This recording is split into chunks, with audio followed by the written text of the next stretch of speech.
પવિત્ર શ્રીમુખે અને આટલી સરસ અમારી ભજન મંડળીના તાલના હસ્તે જ્યારે ચાલી રહેલી હોય તો ખરેખર અમે પણ ખૂબ સદભાગી છે.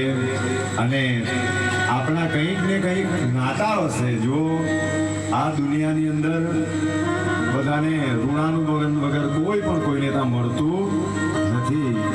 હમણાં જયસિંહભાઈ જોડે અમારી કોઈ પણ મુલાકાત તો થયેલી, પણ આટલા બધા કદાચ ઘાટ નાતો કે એ લોકો ધર્મની અંદર આટલા ઘાટ હશે એમની અમને જાણ નહીં મળે.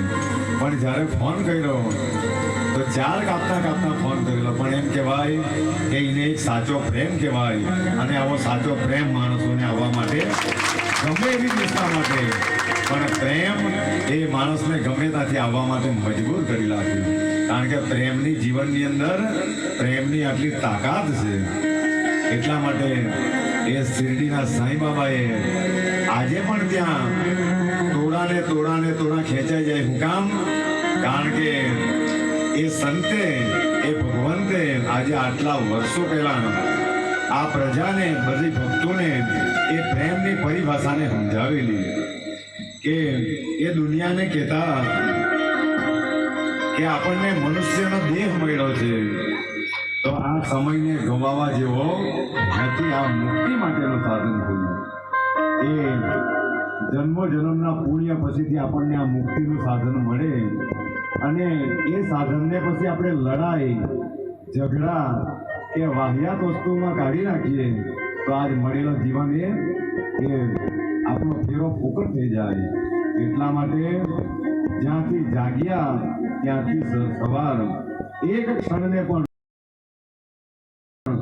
કામ આપણે ભણવામાં આવેલું કે સમય સોના કરતા પણ કિંમતી છે. સમયની કિંમત સોના કરતા પણ વધારે કિંમતી છે. આપણે કદાચ લાખો રૂપિયા કમાઈ શકીએ, કરોડો રૂપિયા કમાઈ શકીએ, પણ એ કરોડો રૂપિયાથી એકવાર ગયેલા સમયને ખરીદી શકતા નથી.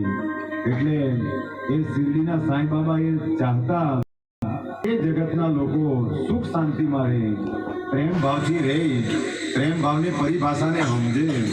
અને એ હંમેશા કહેતા કે આના પર ભરોસો રાખો. જેમણે ભગવાન અને સદગુરુ પર ભરોસો રાખ્યો છે અને એમના પર શ્રદ્ધા રાખી છે અને ધીરજ રાખી છે તો એક ને એક દાડે બધાનો બેડો પાર સ્થાન નથી. પણ એ સાંઈ બાબાના ધામમાં અમદાવાદના એક મહંત રહેતા તેના પર બાબા રોજ એ ભજન ગવડાવતા. એ રામનું ભજન છે. દિત્યા બાપુ પણ હંમેશા રામની ભક્તિ કરતા. તો 2 મિનિટ માટે આપણે એ ભજનને ગાઈ લે અને એ ભક્તોને કહેતા